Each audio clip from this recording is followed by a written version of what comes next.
ना जाने हमारी भी क्या नसीब है, नदी नाले गटर हर जगह बस कचरे ही उठाने पड़ते हैं।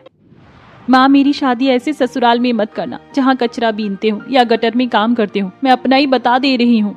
बहन, हम जो हैं तुझे भी वही मिलेगा, अब अलग से थोड़े ना मिलेगा कुछ। बेटा, पहले तो तेरी शादी का देखेंगे, उसके बाद तेरी बहन की। अभी शीला की शादी को समय है, जिसके बाद सभी कचरा बीनने लगते हैं।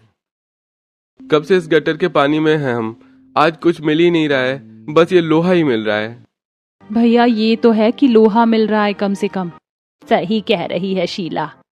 श्याम और चिराग गटर में उतरकर कचरा बीनते हैं और लोहे के टुकड़े, तार और दूसरी धातुएं इकट्ठा करके बोरे में भर लेते हैं। बाबा, आज तो ठीक ठाक लोहा मिल गया है, लगता है 2000 रुपए तक मिल ही जाएंगे।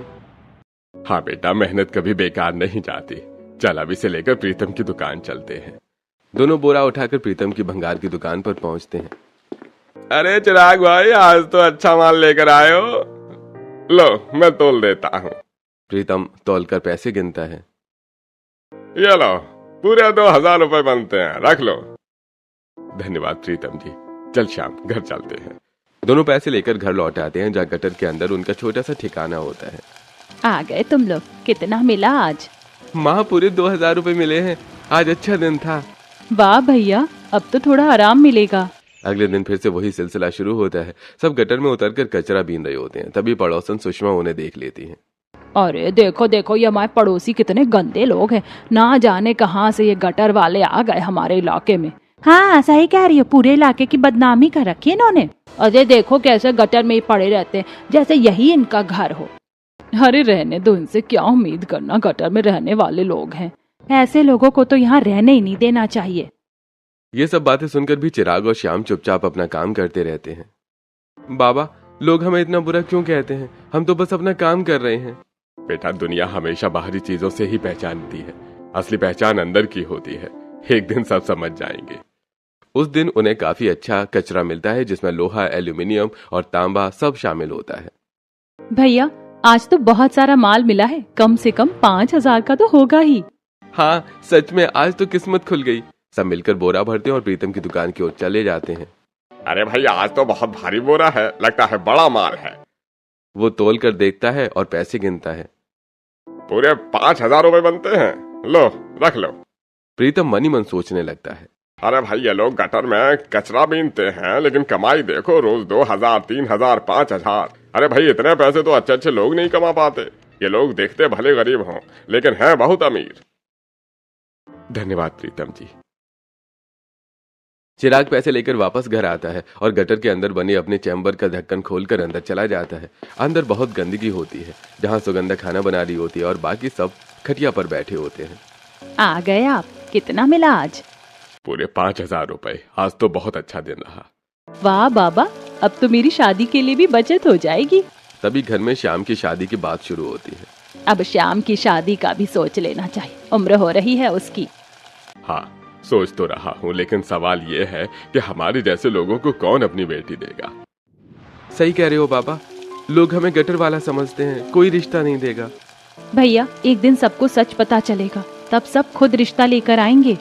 दूसरी तरफ प्रीतम अपनी दुकान पर बैठा यही सब सोच रहा होता है। अरे भाई, ये लोग बाहर से भले गटर वाले लगते हो, लेकिन कमाई देखो, बहुत अमीर हैं, लड़का भी अच्छा है। अगर मैं अपनी बेटी माही की शादी इससे करा दूं, तो उसका भविष्य सुरक्षित हो जाएगा। घर पर माही अपनी माँ के साथ बैठी होती है।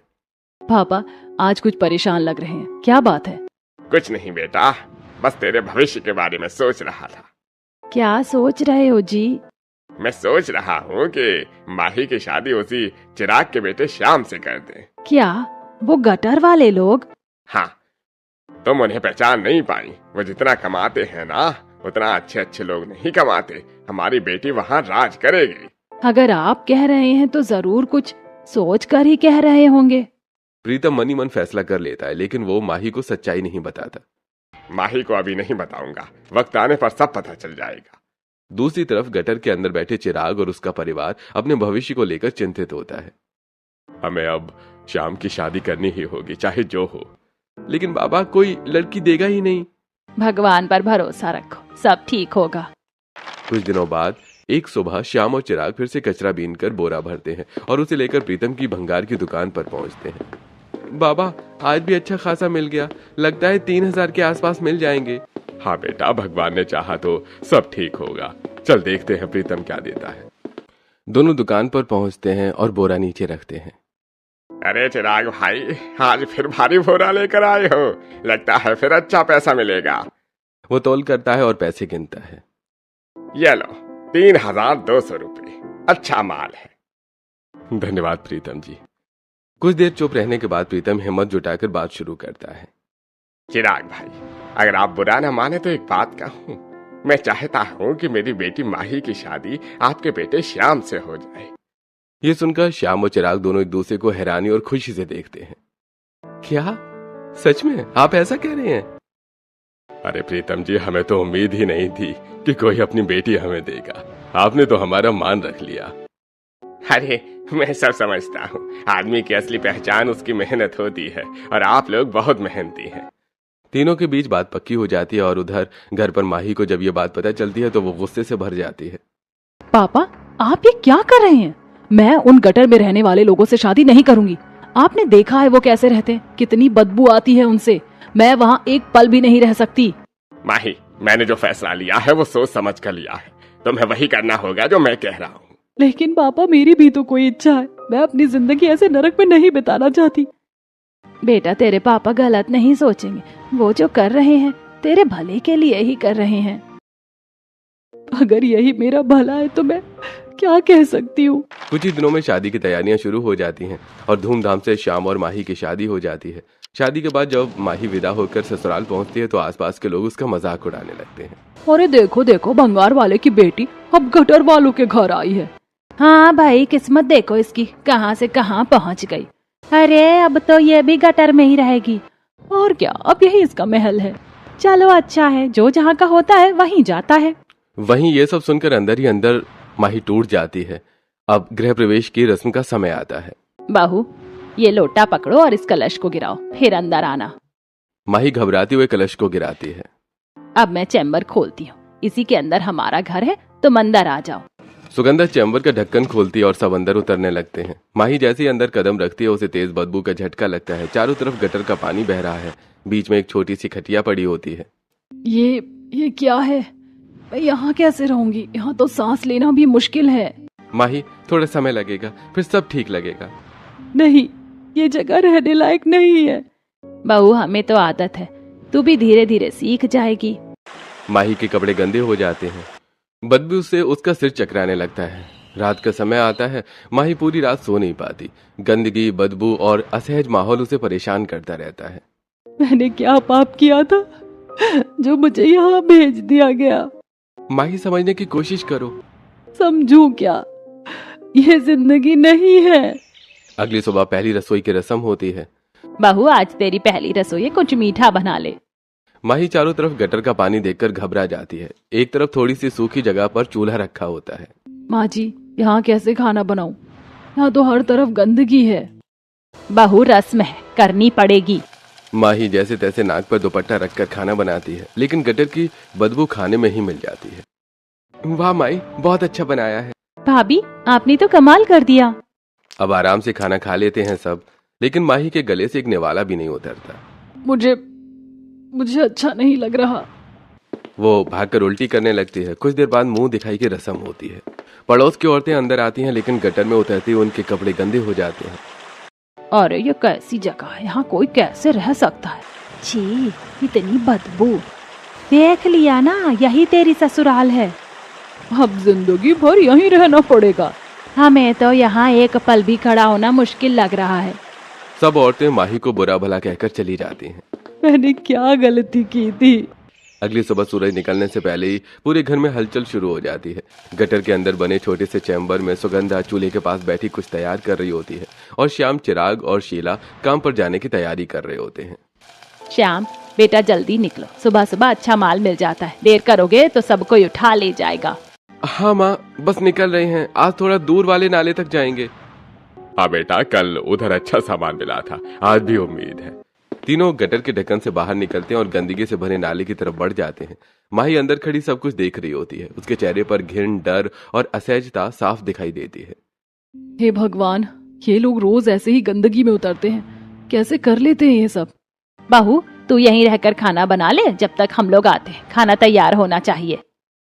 माँ जी, मैं कैसे बनाऊं यहाँ ये बदबू, ये गंदगी। बहू, ये सब अब तेरा भी घर है, आदत डाल ले। हमें भी पहले मुश्किल लगी थी। माही मजबूरी में चूल्हे के पास बैठती है। चारों तरफ गटर का पानी बह रहा होता है। बदबू इतनी तेज होती है कि उसका सिर चकराने लगता है। उफ, मैं कैसे करूं ये सब। वो बार बार उल्टी करती है, लेकिन फिर भी खाना बनाने की कोशिश करती है। मुझसे नहीं होगा, लेकिन करना पड़ेगा। कुछ देर बाद श्याम, चिराग और शीला वापस आते हैं। उनके कपड़े पूरी तरह से गंदे और बदबूदार होते हैं। माँ, आज अच्छा खासा सामान मिला है। हाँ, आज मेहनत रंग ले आई। भाभी, खाना बन गया क्या? बहुत भूख लगी है। तीनों वहीं गटर के बीच बैठकर खाना खाने लगते हैं। उन्हें बिल्कुल भी गंदगी का फर्क नहीं पड़ता। ये लोग ऐसे कैसे खा सकते हैं? माही का दिल अंदर से टूट जाता है। धीरे धीरे दिन गुजरते हैं। माही कई दिनों तक खाना ही नहीं खाती। उसे हर चीज से घिन आती है। माही, तुम ऐसे कितने दिन रहोगी? खाना तो खाना पड़ेगा ना। मुझे भूख लगती है, लेकिन ये सब देखकर खाना नहीं खा पाती। कोशिश करो, धीरे धीरे आदत हो जाएगी। मजबूरी में माही थोड़ा थोड़ा खाना शुरू करती है और धीरे धीरे खुद को ढालने की कोशिश करती है। एक दिन सुगंधा माही से कहती है, बहू, अब तू भी हमारे साथ कचरा बीनने चलेगी। घर की जिम्मेदारी सबको उठानी पड़ती है। मैं कैसे जाऊंगी माँ जी? मुझे बहुत डर लगता है। डरने से कुछ नहीं होगा, चल तैयार हो जा।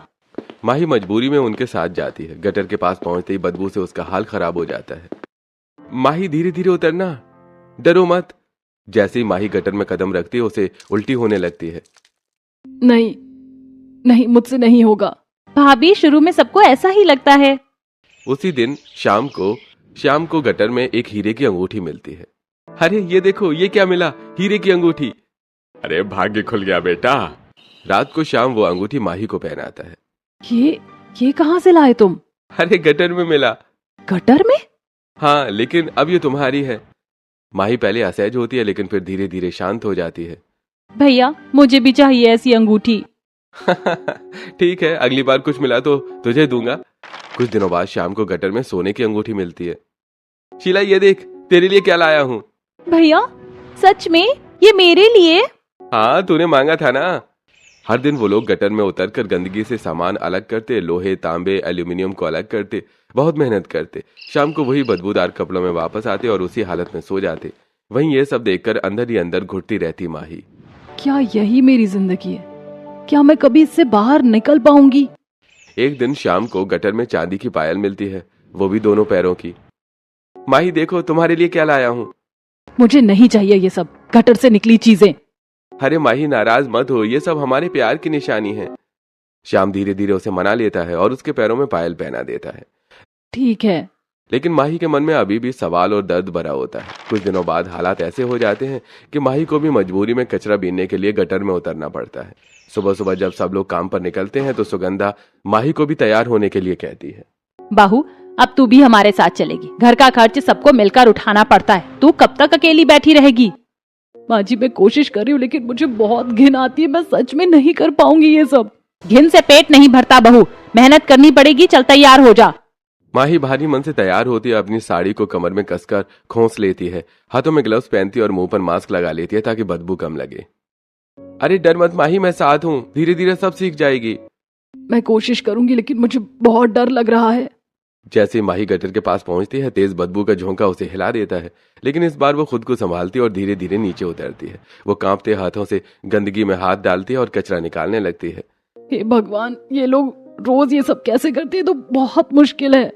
उसी समय आसपास खड़ी पड़ोस की औरतें उसे देख लेती और उसका मजाक उड़ाने लगती हैं। अरे देखो देखो, गटर वालों की बहू भी अब कचरा बीनने आ गई। हाँ भाई, अब तो ये भी पूरी तरह गटर वाली बन गई। क्या किस्मत है, इसकी रानी बनकर आई थी और अब देखो। अरे अब यही इसका काम है, गटर में ही जिंदगी बितानी है। ऐसे लोगों को शर्म भी नहीं आती। ये सब बातें सुनकर माही का दिल अंदर से टूट जाता है। उसकी आंखों में आंसू आ जाते हैं, लेकिन वो चुपचाप काम करती रहती है। मेरे साथ ही ऐसा क्यों हुआ? मेरे घर वालों ने मुझे यहाँ क्यों भेज दिया? मैंने क्या गलती की थी? दिन बीतते जाते हैं। माही जैसे तैसे अपनी जिंदगी गुजार रही होती है। न ठीक से खाना खा पाती है, न चैन से सो पाती है। मैं यहाँ घुट रही हूँ, ये जिंदगी नहीं है। माही, मैं मानता हूँ तुम्हारे लिए सब आसान नहीं है, लेकिन समय के साथ सब ठीक हो जाएगा। मुझे नहीं लगता कभी ठीक होगा। लेकिन श्याम हर दिन माही के लिए कुछ न कुछ खास लाने की कोशिश करता है। कभी अंगूठी, कभी पायल, ताकि वो खुश हो सके। एक दिन पूरे मोहल्ले में अचानक हलचल मच जाती है। अरे मेरा हीरे का हार, मेरा हार गटर में गिर गया। मैं नहा रही थी और वो नाली से बह गया। क्या इतना महंगा हार अब कैसे मिलेगा? गटर में गया है। जैसे ये खबर चिराग और श्याम तक पहुंचती है, दोनों तुरंत उस जगह की तरफ दौड़ पड़ते हैं। अरे चल श्याम जल्दी, अगर अभी नहीं ढूंढा तो फिर कभी नहीं मिलेगा। हाँ बाबा, हम ढूंढ लेंगे। दोनों गटर के अंदर उतरते हैं और गंदगी में हाथ डालकर उस हार को ढूंढने लगते हैं। बदबू, कीचड़ और गंदगी के बीच घंटों मेहनत करने के बाद आखिरकार उन्हें वो हार मिल जाता है। अरे बाबा, मिल गया, देखो मिल गया हार। अरे देखा, मेहनत कभी खाली नहीं जाती। लेकिन श्याम वो हार सीधे सुषमा को नहीं देता, वो उसे घर लेकर आता है। माही देखो, आज तुम्हारे लिए क्या लाया हूँ। ये तो हीरे का हार है। ये कहाँ से मिला? गटर में मिला। सच में? कुछ देर के लिए माही के चेहरे पर खुशी आ जाती है। ये बहुत सुंदर है। लेकिन फिर उसे याद आता है कि यह सब गटर से आया है और उसका चेहरा फिर से उतर जाता है। लेकिन ये सब माही, ये सब तुम्हारे लिए है। माही कुछ पल के लिए खुश होती है, लेकिन फिर वही उसकी जिंदगी की सच्चाई उसे परेशान करने लगती है। मैं कब तक ऐसे जी पाऊंगी? समय धीरे धीरे आगे बढ़ता है। माही अब उस गटर वाली जिंदगी में खुद को ढालने की कोशिश तो कर रही होती है, लेकिन उसके मन के अंदर कहीं ना कहीं एक अजीब सा डर और बेचैनी बनी रहती है। वो रोज देखती है कि घर के लोग सामान्य तरीके से रहते हैं, हंसते हैं, खाते हैं, जैसे उन्हें इस गंदगी से कोई फर्क ही नहीं पड़ता। लेकिन माही के अंदर ये सब हर दिन एक नई तकलीफ बनकर उभरता है। एक दिन जब सब लोग काम से लौटते हैं तो माही की नजर चैम्बर के कोने पर जाती है।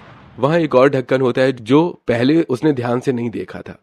ये दूसरा ढक्कन कब से है यहाँ? मैंने पहले क्यों नहीं देखा? वो उस ढक्कन को ध्यान से देखती है, लेकिन तभी सुगंधा वहां आ जाती है।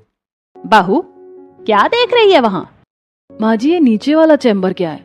आप लोग कभी कभी इसमें जाते हो? अरे कुछ नहीं बहू, बस नीचे गटर का रास्ता है, कभी कभी साफ करने जाना पड़ता है। नीचे और ज्यादा गंदा होगा ना? हाँ, बहुत गंदा होता है, इसीलिए तू मत जाना। माही को ये जवाब संतुष्ट नहीं करता। उसके मन में शक और बढ़ जाता है। अगले दिन माही देखती है कि शीला चुपके से उस नीचे वाले चैम्बर में जाती है। ये फिर से नीचे जा रही हैं। आखिर वहाँ है क्या? माही पीछे पीछे जाने की कोशिश करती है, लेकिन शीला जल्दी से वापस आ जाती है। भाभी, आप यहाँ क्या कर रही हैं? मैं तो बस ऐसे ही देख रही थी। तू नीचे क्या करने गई थी? वो बस सफाई देखने गई थी, वहाँ बहुत गंदगी होती है। कुछ तो छुपा रहे हैं ये लोग। अब माही का शक और गहरा हो जाता है। वो हर दिन ध्यान देने लगती है कि कौन कब उस चैम्बर में जाता है। एक दिन वो देखती है कि उसके ससुर चिराग भी उस चैम्बर में जा रहे हैं। बाबा जी, आप भी नीचे जा रहे हैं? हाँ बहू, नीचे का चैम्बर ब्लॉक हो जाता है, उसे साफ करना पड़ता है। ओह, मतलब वहाँ इससे भी ज्यादा गंदगी होगी। हाँ बहू, बहुत गंदा होता है, इसलिए हम लोग ही जाते हैं। नहीं, मैं वहाँ कभी नहीं जाऊंगी। आप लोग ही जाकर साफ कर लिया करो। चिराग बस मुस्कुरा देते हैं और नीचे चले जाते हैं। माही अब हर दिन ये नोटिस करने लगती है कि घर के सभी सदस्य बारी बारी से उस चैम्बर में जाते हैं। कभी सुगंधा, कभी शीला, कभी चिराग। श्याम, मुझे तुमसे कुछ पूछना है। हाँ माही, पूछो, क्या बात है? ये नीचे वाला चैम्बर क्या है? तुम लोग रोज वहाँ क्यों जाते हो? माही, मैंने बताया ना, वो गटर का ही हिस्सा है, उसे साफ करना पड़ता है। लेकिन रोज रोज इतना भी क्या गंदा होता है? गटर है माही, उसमें गंदगी तो होगी ही। माही को श्याम का जवाब भी अधूरा लगता है। ये लोग मुझसे कुछ छुपा रहे हैं, जरूर नीचे कुछ और है। अगले कुछ दिनों तक माही चुपचाप सब पर नजर रखती है। वो देखती है कि जब भी कोई उस चैम्बर में जाता है तो वापस आते समय उनके चेहरे पर अजीब सी शांति होती है, जैसे उन्होंने कोई भारी काम नहीं बल्कि कुछ अच्छा किया हो। अगर वहाँ इतनी गंदगी है तो ये लोग वापस आकर ऐसे शांत कैसे रहते हैं? एक दिन माही तय करती है कि वो सच्चाई जानकर ही रहेगी। वो पूरे दिन इंतजार करती है। शाम को जब सब लोग कचरा बीनने के लिए बाहर जाते हैं तो माही अकेली रह जाती है। आज मुझे पता लगाना ही होगा, आखिर इस चैम्बर में है क्या। वो धीरे धीरे उस ढक्कन के पास आती है। अगर सच में बहुत गंदा हुआ तो? लेकिन उसके मन का शक उससे ज्यादा बड़ा होता है। वो धीरे से ढक्कन को छूती है। हे भगवान, क्या सच सामने आने वाला है। जैसे वो ढक्कन खोलने की कोशिश करती है, अचानक पीछे से आवाज आती है। माही। माही डरकर पीछे मुड़ती है। माँ जी, वो मैं तो बस। बहू, मैंने कहा था ना वहां मत जाना, बहुत गंदा है। माँ जी, आप लोग मुझसे कुछ छुपा रहे हैं। हर चीज जानना जरूरी नहीं होता बहू, समय आने पर सब पता चल जाएगा। माही चुप हो जाती है, लेकिन उसके मन में सवाल और भी बढ़ जाते हैं। अब उसकी नजर हर समय उस चैम्बर पर रहती है। चाहे जो हो, मैं सच जानकर ही रहूंगी। समय बीतता जा रहा था। माही अब इस जिंदगी को झेल तो रही थी, लेकिन उसके मन में लगातार सवाल उठते जा रहे थे। वो रोज देखती थी कि शाम कभी हीरे की अंगूठी, कभी सोने की चेन, कभी चांदी की पायल लाता, और दूसरी तरफ रोज 2000, 3000, 5000 रुपए का सामान भी बेचते। लेकिन फिर भी वो लोग गटर में ही रह रहे थे। ये कैसे हो सकता है? इतना पैसा, इतना कीमती सामान, फिर भी ये लोग गटर में रहते हैं। इनका तो अच्छा खासा घर होना चाहिए था। आखिर ये पैसे जाते कहाँ हैं? अब माही का शक और गहरा हो जाता है। उसी समय वो देखती है कि उसकी नंद शीला उस नीचे वाले चैम्बर से बाहर आ रही होती है। ये फिर से वहीं से आई है। आखिर नीचे है क्या? माही का धैर्य अब टूट जाता है। आज मुझे सच जानना ही होगा, चाहे जो हो। जैसे ही घर के बाकी लोग बाहर जाते हैं, माही धीरे धीरे उस चैम्बर के ढक्कन के पास पहुंचती है। अगर ये भी गटर ही हुआ तो? लेकिन नहीं, कुछ तो है जो ये लोग मुझसे छुपा रहे हैं। वो कांपते हाथों से ढक्कन खोलती है। जैसे ही ढक्कन खुलता है, माही की आंखें फटी की फटी रह जाती हैं। नीचे कोई गंदा गटर नहीं, बल्कि एक बहुत बड़ा, साफ सुथरा और शानदार महल होता है। वहां चारों तरफ रोशनी होती है, बड़े बड़े कमरे, महंगे फर्नीचर, खुशबू से भरा माहौल। ये क्या है? ये तो किसी महल से कम नहीं। वो धीरे धीरे सीढ़ियां उतरती है, हर चीज को छूकर देखती है। इतने बड़े कमरे, इतनी सफाई, यहाँ तो गटर की जरा सी भी बदबू नहीं है। तभी पीछे से आवाज आती है। माही, अब जब तू यहाँ आ ही गई है तो सच जान ही ले। माही पीछे मुड़कर देखती है। चिराग, सुगंधा, श्याम और शीला सब वहां पर खड़े होते हैं। आप सबने मुझसे ये सब क्यों छुपाया? मैं इतनी तकलीफ में थी और आप लोग यहाँ इतने आराम से रहते थे। माही, हम तुझे सब बताना चाहते थे, लेकिन डर था कि तू समझेगी या नहीं। समझूंगी या नहीं, ये तो पूछना चाहिए था ना। आपने तो मुझे उस गटर में रहने पर मजबूर कर दिया। बहू, हम मजबूर थे। दुनिया बहुत जल्दी फैसला कर लेती है। अगर लोगों को पता चल जाता कि गटर वाले इतने अमीर हैं, तो हमारे पास कुछ भी नहीं बचता। हमने सालों मेहनत की है, गटर की गंदगी में उतरकर, लोगों के फेंके हुए कीमती सामान को निकालकर, एक एक चीज जोड़कर ये घर बनाया है।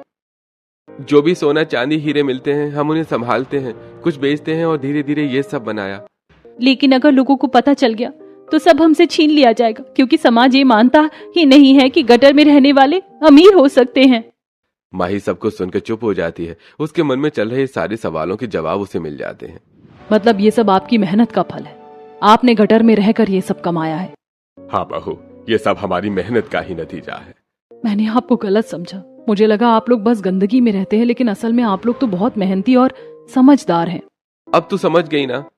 हाँ, और अब ये राज राज ही रहेगा। मैं किसी को कुछ नहीं बताऊंगी। सबके चेहरे पर राहत की मुस्कान आ जाती है। लेकिन अब एक बात मैं भी कहूंगी। क्या बहू? अब से हम लोग इस गटर में नहीं रहेंगे। हम सब यहीं इस घर में रहेंगे, साफ सुथरे तरीके से। लेकिन अगर किसी को पता चल गया तो? हम बाहर वही दिखाएंगे जो अब तक दिखाते आए हैं, लेकिन रहने के लिए हमें अपनी जिंदगी बेहतर बनानी होगी। बहुत सही कह रही है। हमने बहुत मेहनत से ये सब बनाया है, तो हमें इसका सही इस्तेमाल भी करना चाहिए। हाँ, अब बहू की बात मान लेते हैं। सब लोग माही की बात मान जाते हैं। अब रोज का नियम बदल जाता है। सुबह सब लोग गटर में जाकर कचरा बीनते, मेहनत करते, लेकिन शाम को वापस आकर सीधे उस महल जैसे घर में जाते, अच्छे से नहाते, साफ कपड़े पहनते। माही, अब कैसा लग रहा है? अब लग रहा है कि मैं सच में अपने घर में हूँ। भाभी, अब तो सब कुछ अच्छा हो गया ना? हाँ, अब सब ठीक है। अब माही उसी घर में खुश रहने लगती है। उसका डर, घिन और दर्द अब खत्म हो चुका होता है। अब उसकी जिंदगी में सुकून, सम्मान और खुशी होती है। और इस तरह गटर के उस अंधेरे के नीचे छुपा हुआ राज अब माही के साथ मिलकर एक नई रोशनी, सच जानने के बाद माही की जिंदगी पूरी तरह बदल जाती है। जो गटर उसे पहले नर्क लगता था, अब वही उसकी मेहनत की जगह बन जाती है। और जो महल नीचे छुपा था, वही उसका असली घर बन जाता है। सुबह का समय होता है। ऊपर गटर के पास वही पुराना माहौल होता है, बदबू, गंदगी और पड़ोसियों के ताने। लेकिन अब माही के चेहरे पर कोई शिकन नहीं होती। अरे देखो देखो, गटर वालों की बहू अब भी यही काम कर रही है। हाँ भाई, लगता है अब इसे भी आदत पड़ गई है। क्या किस्मत है इसकी। पहले ये सब सुनकर माही रो पड़ती थी, लेकिन अब वो मुस्कुरा देती है। आप लोग जो सोचते हैं सोचते रहिए, मुझे अब सच पता है। अरे माही, अब तू सच में बदल गई है। पहले तू डरती थी, अब तू मजबूत हो गई है। जब सच्चाई पता चल जाए ना तो डर अपने आप खत्म हो जाता है। माही अब खुद भी गटर में उतरती है, लेकिन इस बार उसके चेहरे पर घिन नहीं बल्कि आत्मविश्वास होता है। माँ जी ये लो, ये तांबे का टुकड़ा अलग कर दिया। वाह बहू, अब तो तू हमसे भी तेज काम करने लगी है। यही तो मेहनत है, जो इसे समझ गया वो जिंदगी समझ गया। माही अब पूरी लगन से काम करती है, हाथों में ग्लव्स, चेहरे पर मास्क, लेकिन दिल में कोई डर नहीं। दिन भर मेहनत करने के बाद सब लोग शाम को वापस आते हैं, लेकिन अब वो सीधे उस शानदार महल में जाते हैं। जैसे ही सब अंदर पहुंचते हैं, साफ सुथरा माहौल, खुशबू, रोशनी, सब कुछ बदल जाता है। अब लग रहा है कि घर आ गए। यही तो असली घर है हमारा। माही सबसे पहले किचन में जाती है और अब वो खुली हवा में साफ सुथरे किचन में खाना बनाती है। माँ जी, आज मैं कुछ खास बनाऊंगी। क्या बनाएगी बहू? आज मैं पनीर की सब्जी, पूड़ी, हलवा और खीर बनाऊंगी। वाह भाभी, अब तो मजा आ जाएगा। माही आराम से बिना किसी बदबू के खुली हवा में खाना बनाती है। उसकी हर हरकत में आत्मविश्वास झलकता है। अरे माही, अब तुझे देखकर लगता है कि तू इस घर की असली रानी है। अब रानी बनने का मौका मिला है तो क्यों ना अच्छे से जिया जाए। कुछ देर के बाद सब लोग एक साथ बैठकर खाना खाते हैं। बहू, आज तो तूने कमाल कर दिया, इतना स्वादिष्ट खाना। भगवान तुझे हमेशा खुश रखे। अब माही के चेहरे पर सच्ची खुशी होती है। रात को माही और श्याम आराम से अपने कमरे में बैठते हैं। माही, आप खुश हो ना? बहुत खुश हूँ। अब समझ आया कि जिंदगी में असली खुशी क्या होती है। और वो क्या? मेहनत और सच्चाई। अब माही अपने पति के साथ सुकून भरी जिंदगी जीने लगती है। अगले दिन फिर से वही दिनचर्या होती है। सुबह गटर में मेहनत, लेकिन अब माही को कोई परेशानी नहीं होती। श्याम ये लो, यहाँ कुछ और भी है, शायद चांदी का टुकड़ा है। वाह माही, अब तो तू हमसे भी तेज हो गई है। भाभी, अब तो आप पूरी प्रो बन गई हो।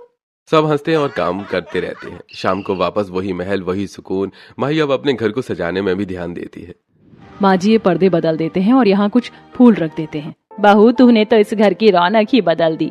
धीरे धीरे घर और भी खूबसूरत हो जाता है। माही अब पूरी तरह इस जिंदगी में ढल चुकी होती है। पड़ोस वाले आज भी ताने मारते हैं, लेकिन माही अब उन पर ध्यान नहीं देती। उन्हें क्या पता असली जिंदगी कैसी होती है। अब माही न सिर्फ एक अच्छी बहू बन चुकी होती है, बल्कि एक मजबूत, समझदार और खुश इंसान भी बन जाती है। समय के साथ माही पूरी तरह इस जीवन में ढल जाती है। अब वो न तो गटर से घिन खाती है और ना ही लोगों की बातों से टूटती है।